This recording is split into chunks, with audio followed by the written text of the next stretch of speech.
How you doing, everyone? Welcome along to another video. Okay, so I'm making this video. Basically, one of my subscribers is looking to jump from console to PC, and he did suggest, obviously, it might make a good video. So I'm going to give it a go, obviously, because I have console and PC. So I'm going to try and give my sort of thoughts, suggestions if people are looking to make the jump. What are the pros, what are the negatives, what spec maybe you should sort of be looking into, depending on sort of games and stuff. So yeah, we're just going to get into it, and yeah, we'll see how we get on, and hopefully it'll help you guys into the big jump, the big wide world of PC gaming. So what we're going to run is my spec and what I run. Then we're going to go, what will you be playing on PC, what titles, what's your budget, new or second hand, upgrade path for the PC. So what do I recommend? Downside with the PC over console and VR. So straight off my spec, as you can see, it's a Ryzen 7 5800X, 32 gigs of DDR4 RAM. The speed is, I'm not 100% sure, but it's quite quick because I have a Ryzen. They sort of get a little bit problematic if you don't have enough speed on the RAM. An RTX 3070 Ti, which is a graphics card, an 850 watt PSU, which is your power supply, a 1TB M.2, which has got my Windows installed on it and a few games, 1TB SSD, and an Elgato 4K 60 capture card, which is obviously needed because I stream. So as my PC, as I said, I do stream and obviously play mainly sim titles on. So I needed, or well, I did upgrade mine from quite an old CPU, an Intel side, and then in the end got a better graphics card as well to sort of go hand in hand with the processor.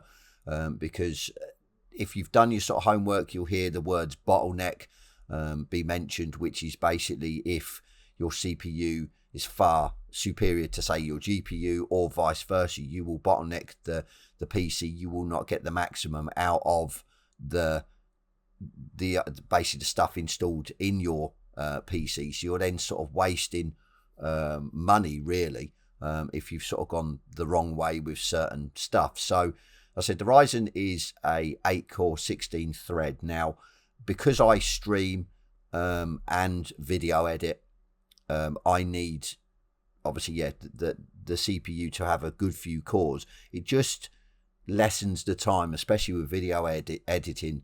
Obviously, it does help with the streaming side, especially if I'm streaming a PC game, because obviously I'm playing the game on the same PC as what I stream. Whereas when it's console, it's a completely separate item, separate device. So it's a lot easier. So the 32 gigs of RAM is just really for sort of, because of obviously the video editing and everything else, and DDR4 RAM is pretty cheap. The graphics card is pretty good. It's not one of the best, but it's not too bad. Obviously the power supply is probably well over what it's supposed to be. The M.2 is a necessary now, especially with the likes of Forza Motorsport, where it's, I think they say that you've got to have it installed on the minimum hard drive is an SSD. So yeah, that's sort of quite interesting. I've never sort of heard of that before that game. And obviously an SSD as well for all my storage and my videos and everything else, and obviously the capture card for capturing my streams when I do stream the games on PC, and obviously even on console. So that's my spec.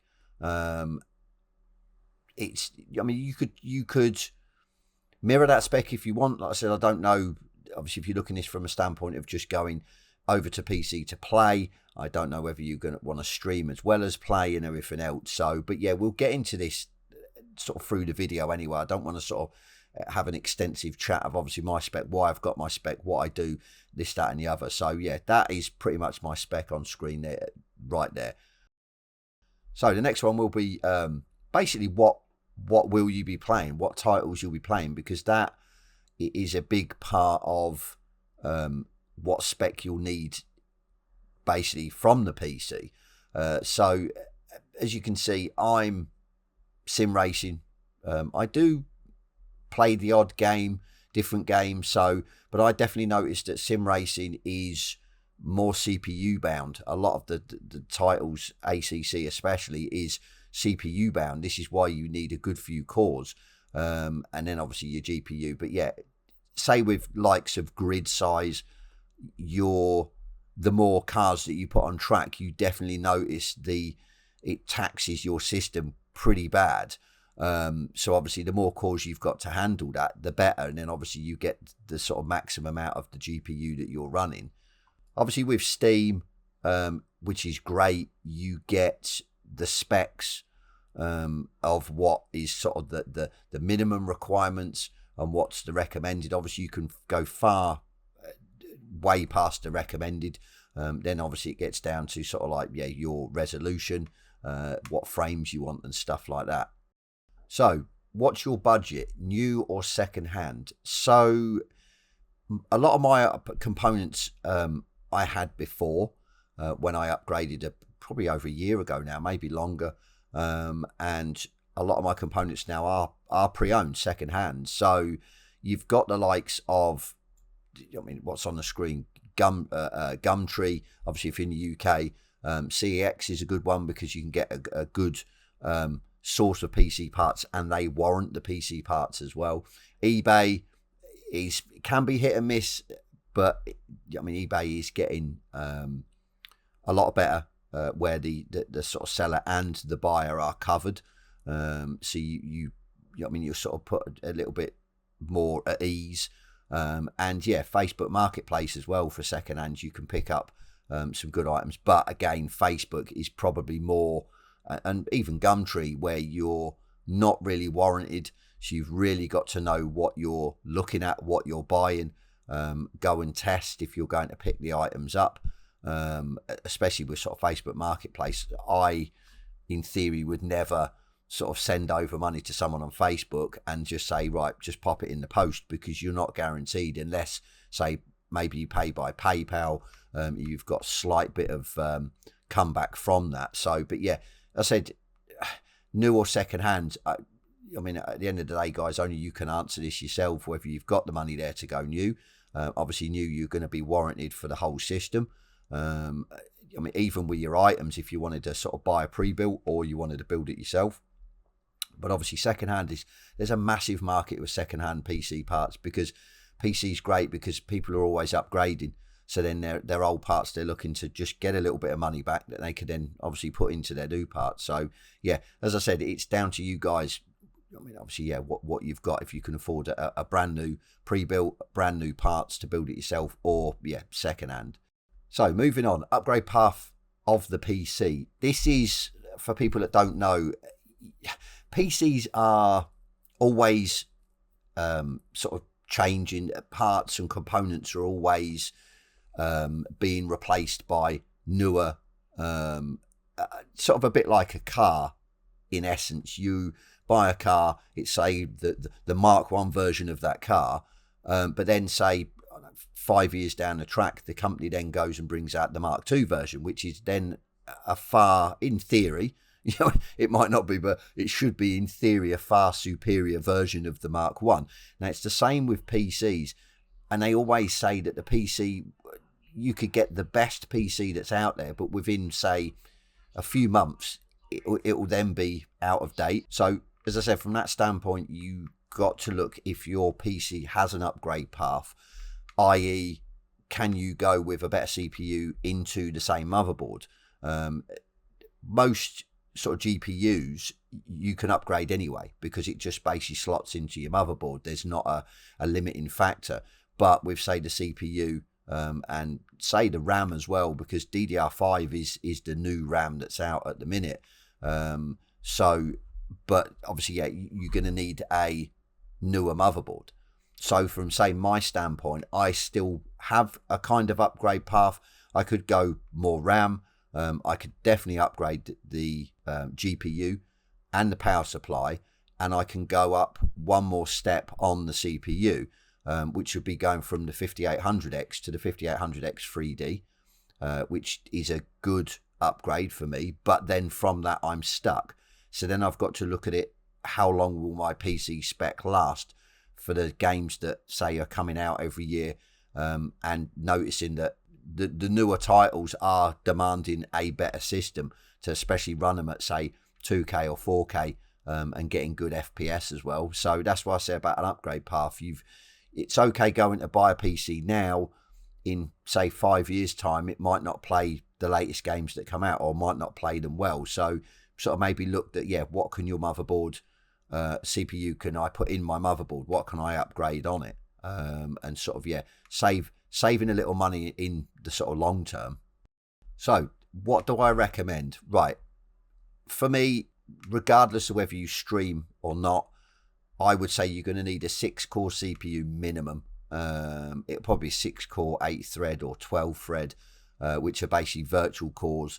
But you need at least the bare minimum 6-core. I mean, I used to run a 4-core, 8-thread, I think it was, a few years ago, and that was starting to show its age, and especially on, like I said, sim titles where the CPU is getting taxed massively when you start getting more cars on the grid when you're playing multiplayer. So yeah, definitely a 6-core minimum, and I would say only say 3 years or younger for the CPU, whether that be Ryzen or an Intel graphics card.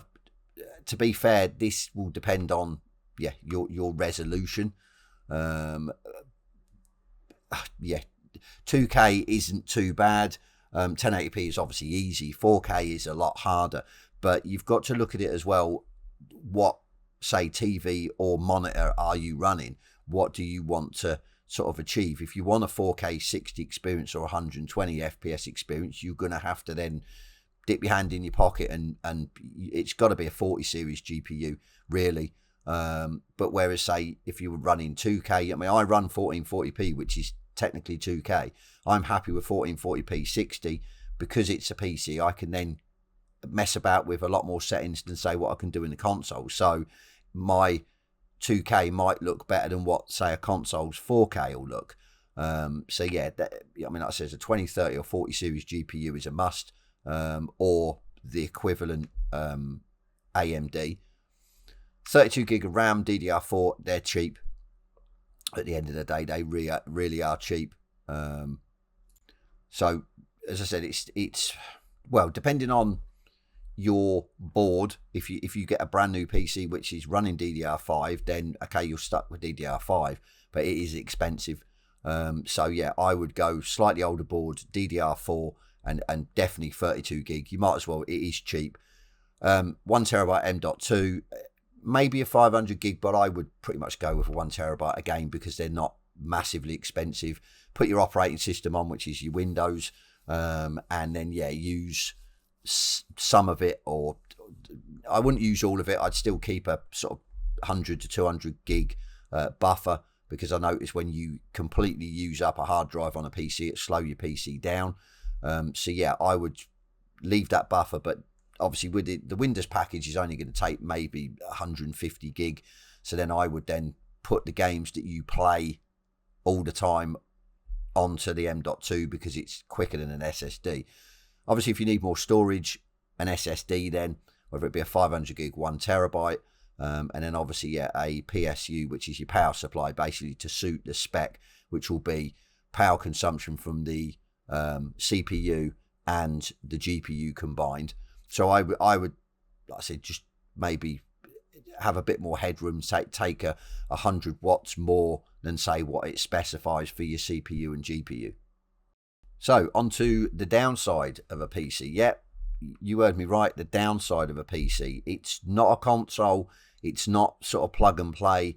You can't just turn it on, boot up your game, and then it runs. Obviously, if the game creators have created it correctly, or yeah. But you know what I'm saying. It's not. You have to boot up your PC, get to your desktop. Then obviously, if you want to go straight into your game, you've got to then double click on the game, start Steam if it's through Steam, and then get into it that way. But from that, you also can say it'll crash to desktop. Maybe there might be compatibility issues. There's a vast array of issues that can arise when, like I said, playing games on a PC. As I said, it's just not as plug and play as a console. So there is that side. You could be then chasing your tail, trying to work out why you get an error message, why it crashes to desktop, why. I mean, don't get me wrong, it's not, I'm not trying to paint a bad picture of the PC. There is communities out there, especially through Steam, for, say, the certain title you're trying to run that other people have had, say, your issue, and there is remedies around it. But as I said, it's just, don't think it's just plug and play like a console, because it's not. So like I said, you could get issues arise that, yeah, like I said, compatibility issues and stuff like that. So again, do your homework. Don't get me wrong, from my standpoint, PC, especially gaming, and especially to do with sim racing, is far superior to console.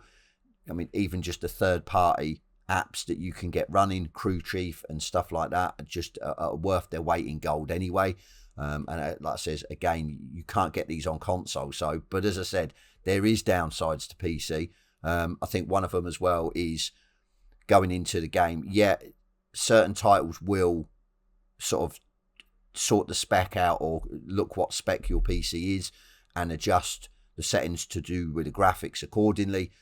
Some don't, so then you've got to jump in and, that's it, go through painstakingly, go through, do I run it on ultra, do I run it on high, do I run it on medium, do I run it on low, I mean, there's so many different settings. It's just not like, as I said, a plug and play console where you jump in and you pretty much play the game. So as I said, you've got to be wary of that as well. But as I said, in the end, it does sort of, yeah, outweigh a console. But as I said, it's not prone to having issues. So last but not least, I thought I'd throw this in there, VR. So VR, this could impact your spec. This could sort of make your mind up on what spec you need. So you've got to look into this, because obviously VR is established on PC. You can run VR on PC. I know you can run VR on PlayStation 5, but it just runs pretty much seamlessly because everything's been spec'd up. It's been built around that actual console. So say if you are looking at some stage to go VR, even say triple screens as well, you've got to factor this in to the spec of your PC. Or, as I said, keep that upgrade path open, that say you do decide you want to dabble in VR, you can then, yeah, upgrade accordingly to get the best that you can from the VR. But obviously on the flip side of this as well, and this is why I don't tend to run VR, it's not plug and play. It's not plug and play like, say, the PlayStation 5. There is a bit of faffing about, there is a bit of setup. Even once you've set it all up and you've got everything dialed in, you still have to then, like I said, boot up the game, make sure everything's fine. It's, like I said, it's not easy. It is great when it works, don't get me wrong. I mean, I've done a few sim titles in VR and other games, and it's just, it does blow your mind if you've never actually been on VR, especially in a sim title. But as I said, you've got to work out, again, if you're going to go that route, budget. Obviously, yeah, you're going to have to then up the spec of your PC if you haven't factored this in. So like I said, just a worthwhile mention at the end. But yeah, that's it. It's not a quick video. It was never going to be to do with PC, because there's so many pitfalls, so many things you've got to look into. Now, I can't stress enough, when I looked to build mine, when I first got into a PC, YouTube and Google are invaluable for, say, comparisons between spec of PCs, CPUs, GPUs. I mean, now people are doing certain GPUs for certain games. Obviously, see what FPS you'll get. I mean, there is so much on the web to help you. You've just got to sort of look in the right place. And as I said, yeah, it is well worth it. I don't regret, say, having the PC. Obviously, I know I stream, so I really have to have the PC. But yeah, the titles that I play on console and then play them on PC, except for Forza Motorsport, because that's still a little bit problematic. But say the likes of Assetto Corsa competition only. That on PC is just, I wouldn't say night and day. It's not, because the console version has come a long way, but it is still far superior than the console version. Just the feel, the fidelity and everything else you get through the wheel. Obviously graphics, depending on what setup you've got, would far exceed the console version. And then obviously the third party apps that you can run with it, which say the likes of Crew Chief, you can run that with ACC. I think you can run it with a good few sim titles as well. So it's not just limited to ACC. But as I said, that's me. If you have any issues or anything like that, I mean, I'll see if I can help. As I said, leave a comment in the comment section down below. But like I said, if you are pondering the jump over, from my perspective, I'd say do it if you are in that financial position and you can. But as I said, just be mindful, because there can be a few sort of pitfalls and issues that could arise. So like I said, do your homework, work out what spec you need, what spec will work for the titles that you play. And to be fair, I don't think you'll be too far off. But yeah, that's me, guys. I'm gonna shut up as always. And yeah, as I always say, I'll catch you on the next one.